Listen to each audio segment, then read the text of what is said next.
I know, this issue came out weeks ago, but I've been really wanting to talk to you about it, and I just rewatched A Bug's Life a couple days ago, and I am on a bug-loving rampage.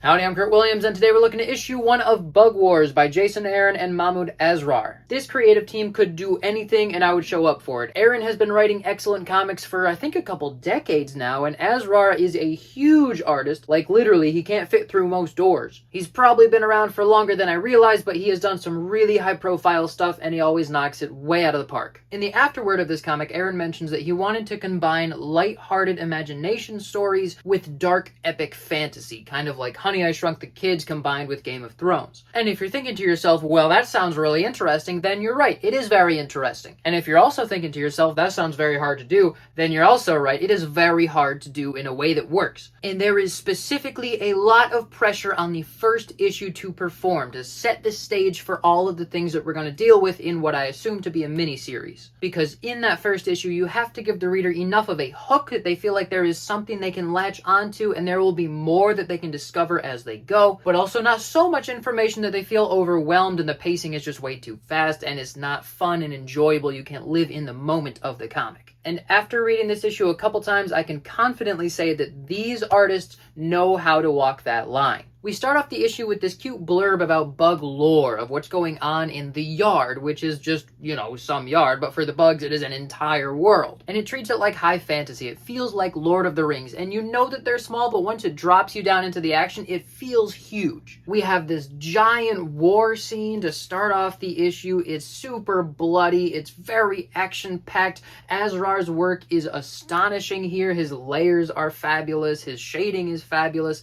I don't know if anybody else could draw an ant being tossed by a giant beetle so convincingly and so dramatically. And these two colonies of bugs are at war with each other because there are rumors of this death storm that consumes everything in its path, wiping out entire colonies, and they're blaming each other for it. So in the middle of this war, the death storm comes and decimates both sides, and then we find out that it's really just this kid with a lawnmower, which sets you up to think that all of this high fantasy bug stuff going on the ground is really just a bit, and we're gonna zoom back out and see real life, and the bugs are just gonna constantly be a sense of comedy relief because they're so tiny and we're so big. But the time that we spend at human size getting to know these characters that we're going to be following throughout this story is really just there to get us to know the drama of what's going on, to feel that human element of it before we shrink back down and get into the bug wars again. So the premise of this story is that you have a family, which is a single mother and her two sons, moving back into this house out in the middle of nowhere, Alabama. They've moved there because they're out of money, they have no assets, and this house is the only thing they have left. The family left this house in the first place because the boy's father died there and then was eaten by his bugs, and then the older son found him. So it's just a little traumatizing for him to be there, and he understandably hates all bugs. He spends all of his time trying to kill as many bugs as possible.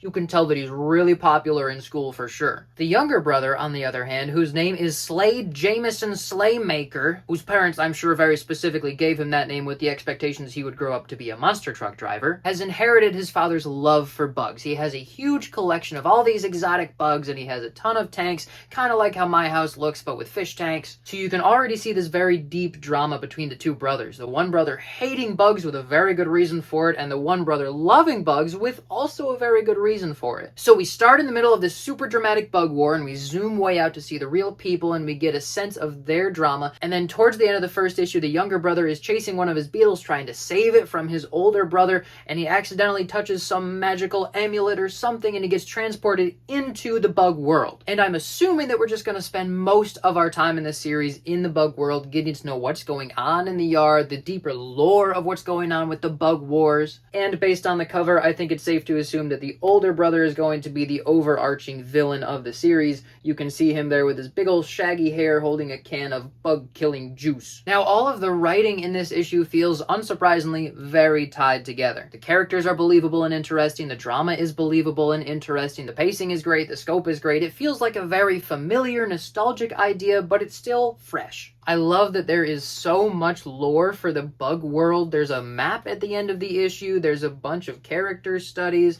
There's a bunch of extra information that if you're willing to read will just enrich the story experience for you. I also love that when we're in the bug world, they speak of possums and squirrels like they're these massive, terrifying beasts, because to a bug they are, but it's just so fun to get into that perspective. It's a very fun reading experience. And of course, Asrar's art is amazing. He's really an artist that new artists should be looking up to. It's very similar to Stuart Immonen, a little bit of Jim Cheung. The poses are great, the facial expressions are great, the shadowing is great, the composition of every panel is great. It just flows so seamlessly, it feels very cinematic. One of the things that makes an artist truly great is when they have good insight into anatomy and movement and perspective, all of which Asrar is demonstrating a mastery of in this issue. I think he's at the top of his game. So overall, this issue was really good. I normally am not that interested in bugs, but I love Jason Aaron, I love Mahmud Asrar, I love that this story feels so personal, it has a lot of heart, a lot of charm.